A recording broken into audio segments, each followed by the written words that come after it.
नमस्कार दोस्तों। आज की कहानी सुनने के बाद आप नेगेटिव सोचना बंद कर देंगे। एक साधु जी थे।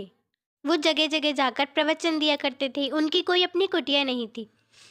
फिर उनके मन में विचार आया कि मैं भी एक अपनी छोटी सी कुटिया बना लेता हूँ। वहीं बैठकर मैं प्रवचन दूंगा और लोगों को धर्म की राह पर चलना सिखाऊंगा। और उस राज्य का राजा बड़ा ही दयालु था। उनके पास जो भी कोई जो कुछ भी मांगने जाता वो कभी मना नहीं करते। सभी की इच्छाएं जरूर पूरी करते थे। कोई भी उनसे कुछ भी मांगता वो उसको खुले दिल से देते थे। अब साधु के मन में विचार आया कि मैं भी राजा के पास जाता हूँ और अपनी कुटिया के लिए थोड़ी सी जगह मांग लेता हूँ। दयालु तो वो हैं ही, मना तो करेंगे नहीं। यही सोच लेकर वो राजा के पास गए। राजा के पास गए तो उनके पास बहुत लंबी लाइन लगी हुई थी। बहुत से लोग उनसे कुछ ना कुछ मांगने के लिए आए हुए थे। साधु जी लाइन में लग गए। जब उनकी बारी आई तो राजा ने कहा, बोलिए महात्मा जी, आपको क्या चाहिए?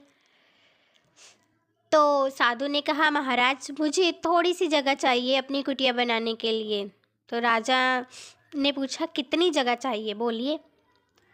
अब साधु जी सोच में पड़ गए कि मैं कितनी मांगूं। राजा तो बड़े दयालु हैं, अगर मैं ज़्यादा भी मांग लूँ तो दे देंगे।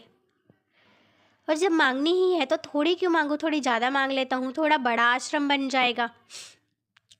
वो सोच तो रहे थे पर उनसे उनके मुंह से बोला नहीं जा रहा था। राजा ने फिर पूछा, महात्मा जी बोलिए कितनी जगह चाहिए? अब वो मन ही मन बड़बड़ाए जा रहे थे पर उनके मुंह से आवाज़ नहीं निकल रही थी।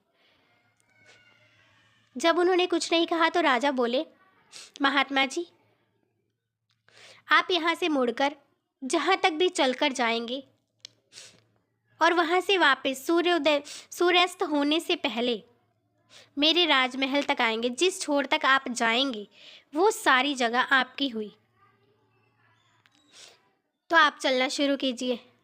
अब महात्मा की तो खुशी का ठिकाना ही नहीं रहा कि मैं जितना ज़्यादा चलूँगा उतनी जगह सारी मेरी हो जाएगी और मैं बहुत बड़ा आश्रम बना लूँगा।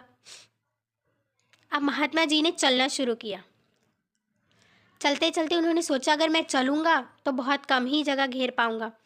अब उन्होंने दौड़ना शुरू किया। जब राजा ने सोचा कि महात्मा जी दौड़ रहे हैं, उन्हें प्यास लग सकती है, चक्कर आ सकता है, तब उन्होंने घुड़सवारों को भेजा कि पानी लेकर जाओ और महात्मा जी को पिलाते रहना।